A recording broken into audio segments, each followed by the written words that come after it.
Goeiedag, good day, fellow South Africans and citizens of the world. Now, don't forget this evening at 8 p.m. I've got a live stream with Francois de Wet, who has his own thoughts about where South Africa is going, and not many of them are positive at all. Well, the timing couldn't be better. Reuters, which is the major news outlet in America, has just let out a press release which talks about the public debt in South Africa in a very, very disturbing way. And this is if things still happen to keep on the rails, remember? So if things come off the rails, this would change dramatically. South Africa's public debt could rise as high as 95% of gross domestic product, or GDP, by 2024 if the government does not restructure the state-run utility Eskom and implement a workable growth plan, the Institute of International Finance, or IIF, said in a report. The report released late on Wednesday echoes a warning on Tuesday by the central bank about government debt, which has doubled from less than 30% of GDP before the 2008 global financial crisis to nearly 60% today. The 95% estimate is the worst of four outlooks the IIF report laid out, but even its baseline case shows debt rising to 70% of GDP, according to the IIF, a trade group of financial institutions that tracks market conditions worldwide.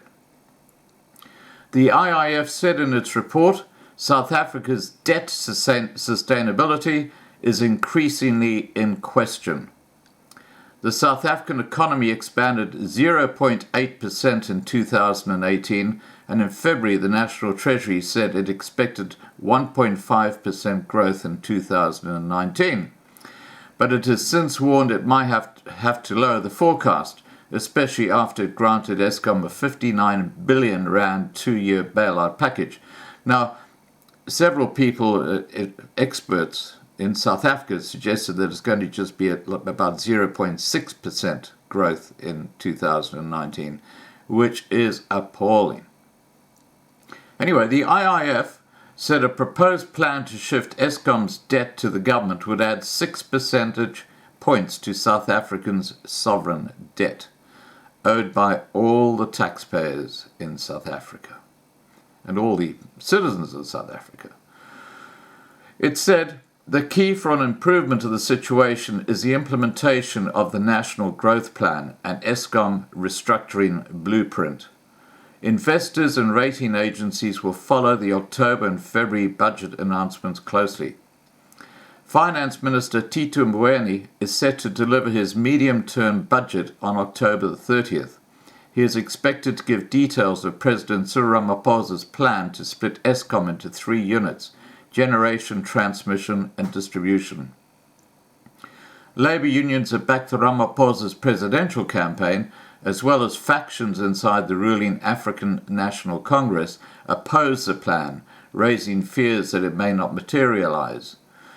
Moody's, the last of the top 3 rating firms to still rank Pretoria's debt and investment grade, said in September it was unlikely to cut the rating to junk any time soon, but the delay over reforming Eskom was a major risk. Investors, however, seem to expect a downgrade soon. An S&P Capital IQ model based on credit default swaps prices shows the market have begun to price in a downgrade. Since September, the cost of 5-year swaps rose 20 basis points to 200 BPS on Wednesday, a 2-month high, according to data from IHS Markit. Reporting by Mfoneko Toyana in Johannesburg, and additional reporting by Mark Johnson in London. So there you go. You've got Reuters suggesting that sovereign debt is going to rise to as much as 95% of GDP by 2024. Not good. Now let's have a look at the value of the rand today in US terms? Give me a second to call that up. Okay, as it stands right now, still very, very high, well over 15 rand to the dollar. Now, please remember to subscribe to be kept informed. Ring the bell for updates. Please like this video. Please share this video, and above all, stay safe.